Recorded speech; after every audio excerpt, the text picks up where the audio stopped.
নমস্কার বন্ধুরা, অতসী সহজ রান্নাঘরে আরও একটা নতুন রেসিপিতে সবাইকে স্বাগত। আজকের আমি তোমাদের সাথে শেয়ার করব রসবড়ার রেসিপি। আজকের আমি নলেন গুড় দিয়ে এই রসবড়াটা বানাবো।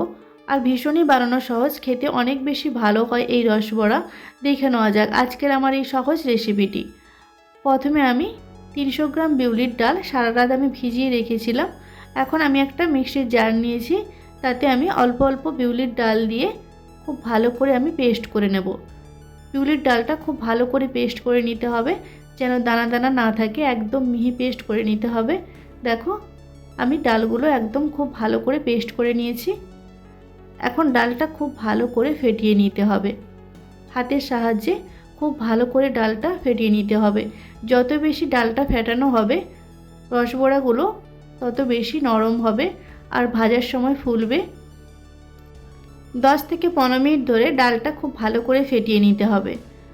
দেখো ডালটা আমি খুব ভালো করে ফেটিয়ে নিয়েছি। এখন একটা বাটিতে আমি জল নিয়েছি, তাতে আমি একটু ডাল আমি দিয়ে দিলাম। যখন জলে ভেসে উঠলে তাহলে ভাববে যে খুব ভালো করে ডালটা ফেটানো হয়ে গেছে, আর যদি ডুবে যায় তাহলে ডালটা আরেকটু ফেটিয়ে নিতে হবে।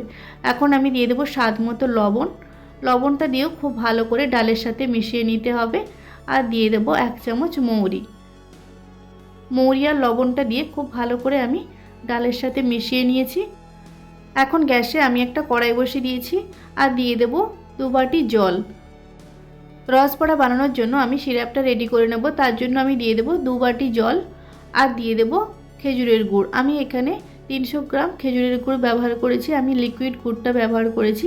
তোমরা চাইলে এখানে পাটালি গুঁড়ও ব্যবহার করতে পারো। এখন জল আর গুড়টা খুব ভালো করে মিশিয়ে নিতে হবে আর গ্যাসের ফ্লেমটা লো টু মিডিয়াম ফ্লেমে রাখতে হবে। খুব ভালো করে জল আর গুড়টাকে মিশিয়ে নিতে হবে। দেখো এরকম পাতলা রসটা বানাতে হবে। এখন আমি দিয়ে দেবো একটা এলাচ। এলাচটা দিয়েও খুব ভালো করে ফুটিয়ে নিতে হবে, লো টু মিডিয়াম ফ্লেমে রেখে খুব ভালো করে ফুটিয়ে নিতে হবে। এলাচটা দিলে ফ্লেভারটা খুব ভালো হয়। দেখো এইভাবে একটা যখন চিটচিটে ভাব হবে তখন গ্যাসটা অফ করে দিতে হবে। এদিকে গ্যাসে আমি আরও একটা কড়াই বসিয়ে দিয়েছি আর দিয়েছি সাদা তেল। তেলটা খুব ভালো করে আমি গরম করে নিয়েছি। এখন ওই বিউলির ডালের মিশ্রণ থেকে ছোট ছোট এরকম বড়ার আকারে তেলে দিয়ে দিতে হবে। গ্যাসের ফ্লেমটা লো টু মিডিয়াম ফ্লেমে রেখে তারপর বড়াগুলোকে লাল লাল করে ভেজে নিতে হবে। এইভাবে ছোট ছোট বড়ার আকারে দিয়ে দিতে হবে। তারপর এক সাইড হয়ে গেলে অপর সাইডটা উল্টে দিতে হবে।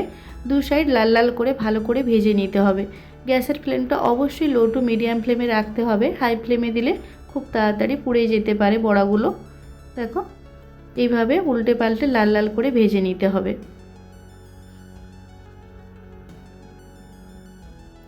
দেখো বড়াগুলো কতটা ফুলেছে। এইভাবে লাল লাল করে বড়াগুলোকে ভেজে নামিয়ে নিতে হবে। বড়াগুলো আমার ভাজা হয়ে গেছে, এখন আমি নামিয়ে নিয়েছি। সেমভাবে আমি বাকি বড়াগুলোকেও ভেজে নেব।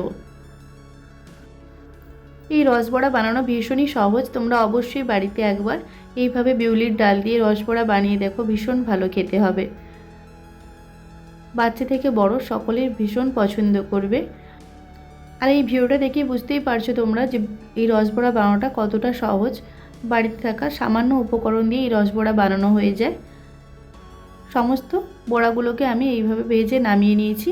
এখন আমি যে গুড়ের সিরাপটা বানিয়ে রেখেছিলাম এখন গরম আছে, তাতে আমি সমস্ত বড়াগুলো দিয়ে দেব। গরম অবস্থায় বড়াগুলোকে দিতে হবে।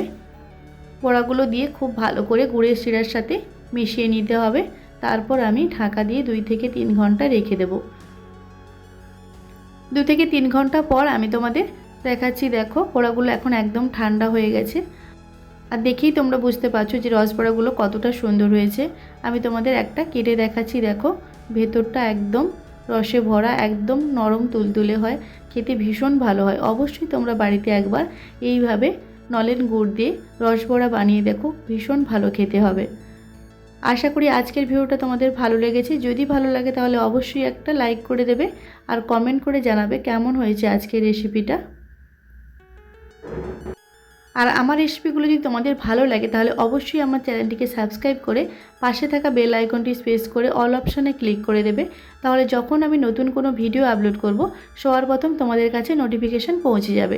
আজকের ভিডিওটা এই পর্যন্ত। নেক্সট কোনো ভিডিওতে তোমাদের সাথে আবার দেখা হচ্ছে নতুন কোনো একটা রেসিপি নিয়ে। ততক্ষণে তোমরা ভালো থেকো, সুস্থ থেকো। ধন্যবাদ।